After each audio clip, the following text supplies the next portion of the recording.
stroke video analysis done by myself, Ali Meeks, and all photos of Olympians that I've used in this video are from Sheila Tarmina's new book, Swim Speed Secrets, available now at velopress.com and local and online booksellers.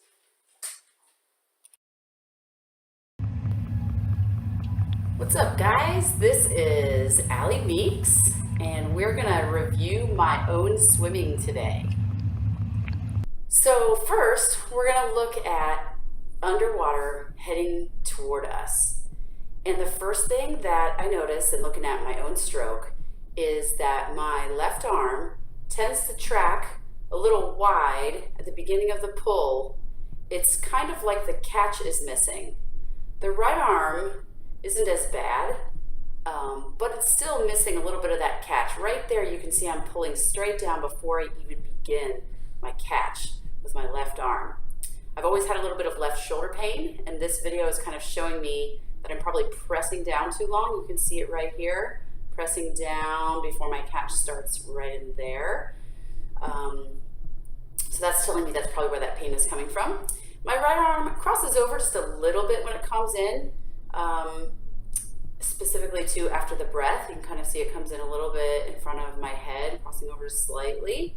We're going to look at some still frames after this where you can kind of see some of the things that I noticed in looking at this video. So we've got that arm just pressing down just slightly before it goes into the catch. Looking nice on the right arm. Okay, so now for some still frames. We're going to look at this particular still frame. Shows a good job of keeping my hand underneath my body and my arm bent at about a 90 to 120 degree angle. So that's a good thing. That's a good frame. Next, we're going to get to see an Olympian doing the same thing. So he has his arms, Townley Haws has his arm at approximately the same 90 to 120 degree angle at the same place in the stroke. All these photos are from Sheila Tarmina's new Swim Speed Secrets book, so photo credits for those guys. Here we can see another place in my stroke. This is the beginning of the catch, so this is a really nice place to be for the arm. It looks like a really good catch where I've got my arm angled properly to be able to catch. I've got my inner arm rotated slightly. Here is Townley Haws making the same motion with his arm. You can see that his hand is about a hand and a half or 2 hands wider than his shoulder, so that's a good thing. That's what we want to see. In the next frame, we're going to see something really funny. It's actually, yeah, that's where that arm is kind of wide. You can also see that hand kind of bending just a little bit right at the wrist, and we're going to see that again later. But look how the arm is very straight there, and my catch is very late. I'm not catching at this point, and I'm already quite deep. Here's Townley Haws, same frame, catching much, much sooner than I am, and that's the reason why he is an Olympic champion. So this is a great shot where you can see and compare that frame of the stroke. Here's the dorky hand. This is my right hand. You can see it bending at the wrist instead of the elbow. Here's where I'm getting a little bit lazy apparently. Instead of bending at the elbow, I'm bending at the wrist, and that is not what we want to see. So you'll see in the next frame, this is Olympian Jack Conger in the same frame. So instead of bending at his wrist, he's bending at his elbow, internally rotating the upper arm. So this is a really nice catch by Jack Conger, again, another Olympic champion. Again, photos from Sheila Tarmina's Swim Speed Secrets book, recent one. So here's some underwater footage looking from the side. So kind of looking for some flaws here in looking through this stroke. You can see a little bit of my elbow dropping back instead of keeping that elbow driving forward through the beginning of the catch. We'll see it again with some still frames, but just that's one of the things I noticed when looking at this video. I also noticed there was one place where my hand goes in on the right side and then it comes back up to the surface and sort of catches a little bit of air and then goes back down, and that's usually after my breath. So I saw that in this video a little bit further on, but that's something I saw too. So kind of looking at a couple of the still frames then, the next still frame is the one where my elbow is dropping slightly back. So right here, my elbow should be another 2 inches or so forward. And the reason that's happening is because I'm lazy, I'm tired. That arm is tired, and so it doesn't want to keep that elbow driving forward. I'm sort of letting it collapse to the back. And you're going to see in the next frame, this is Olympian Jack Conger, how he has his elbow in straight lines, shoulder, elbow, wrist, hand, all directly under one another. And in Sheila's book, she talks about this, and you can see how Jack is holding that beautifully because he's nice and strong, so he's holding that forward. So I need to do that better. So here is going back the other direction and some slow-mo video to get to see that. This is a good catch. You just saw on the left arm. We'll see it again. I think I must have just realized I wasn't holding my catch very well. So right here, you can see this is a very early catch. Look how my upper arm is already internally rotating, already feeling for the water, already starting that beautiful catch right there. You're gonna see a frame of Allison Schmidt doing that same thing. I'm not as fast as Allison Schmidt for a myriad of other reasons, but that's a great catch. I was happy to see that I actually could do it once. Now I just need to do it over and over again. So here is that still frame where you can see that nice catch where the elbow is driven forward and up. It's about a foot or so underneath the water. And that depth is up to you. And for me, that just is a depth that apparently I can hold that when I'm not as tired. And I'm thinking about keeping that arm forward and that elbow forward as that arm comes through. Here's Allison Schmidt holding that same thing. See how forward her elbow is? See how her hand is underneath her elbow? Her hand is not in front of her elbow, so it's not dropped, her elbow is not dropped back. So this is a nice catch. She's grabbing lots of water, and consequently, she's very fast. So here's another side view video that we're gonna look at that I saw some more flaws in. So here we can kind of see under here where this is the hand that I believe I saw where that hand goes in, and then it sort of sails back up to the surface and catches a little bit of water. Oops, it wasn't on this stroke. It must be on the next one. But look at that dorky hand folding over. Instead of folding my elbow, I'm folding my hand over. So I think that's just, you know, fatigue, but you can see that there goes the internal rotation of the left arm. And then right here is where I catch that air and I bring it down with me, and that makes me slower because pulling air is not as fast as slowing water. Look for the dorky hand bending and then pulling through. So we're gonna see some more of these in some still frames in a minute.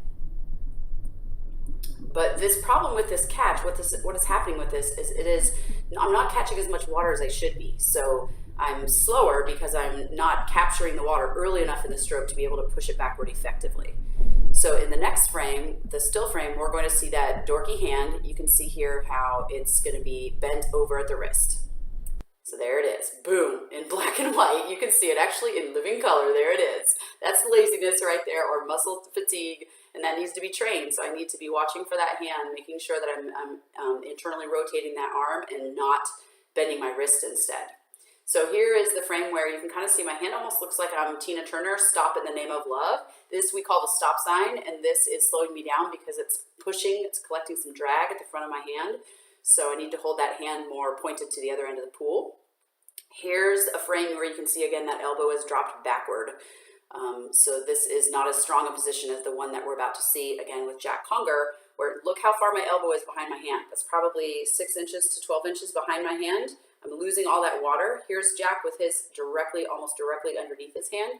So great picture from Sheila's book here that shows Jack Conger making this incredible, this part of the stroke is called the diagonal, and he does this really beautifully. So the next still frame that you're going to see is, again, that hand is folded over, but this is actually a pretty decent catch. Look how that upper arm on the right side is internally rotated, and I'm capturing a lot of water there. Look how high my elbow is in the water and how high it is above my wrist.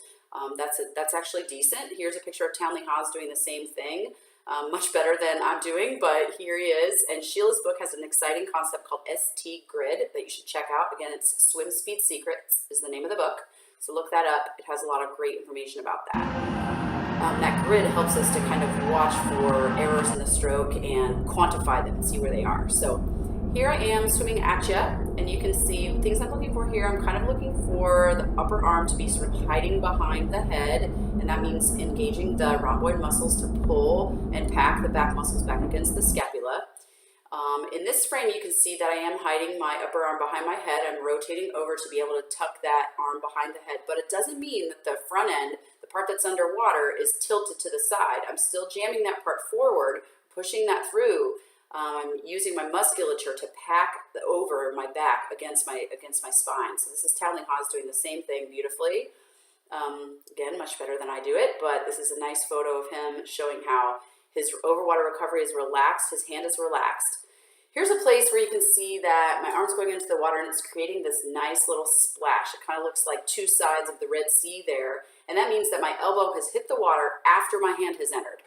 and that's a good thing. We don't want to see the elbow and then going into the water before the hand. So here we have the elbow just after the hand. You can see that shield's hardening in that frame.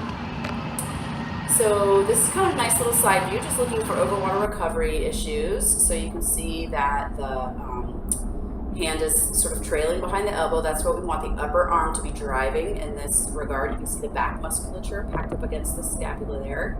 So look for it again on this side. You can see the back muscles packed against the scapula, and that means that you're getting good overwater recovery and good driving forward of the arms through the stroke. I'm also in this, I'm looking for any sort of slow, movement as the arm starts forward. And here we go with seeing the hand kind of driving or hanging back behind the upper arm. The upper arm is driving. That's a good thing that you want to see. In the next frame, we're going to see an Olympian with the same thing, how the hand is kind of hanging out, waiting for, or the arm the upper arm is driving forward, and the hand is following behind. And also the elbow is the first thing to exit the water. So you can see that the hand does not come out of the water first. The elbow has done that. So look for that in this frame. Look how the elbow is exiting first, followed by the hand. That's what we want to see. And in this frame, in slow-mo, you'll be able to see it even better. So watch for the elbow coming out of the water first. Boop, there it is, and here comes the hand. So that's a good thing that you want to see when you're swimming. It's going to help keep you have healthy shoulders. And yeah, it's just a nice stroke to watch from the top. So I'm just going to leave you with one funny thing, that dorky hand that I've been talking about. It's something I need to work on. You can see the moral of my story is that I need to improve my catch. It needs to be earlier, and I need to think about rotating my internally rotating my upper arm and keeping my catch early enough in the stroke that it's effective for me, and bending at the elbow instead of the wrist. So that was pretty fun. It was good to look at my own stroke.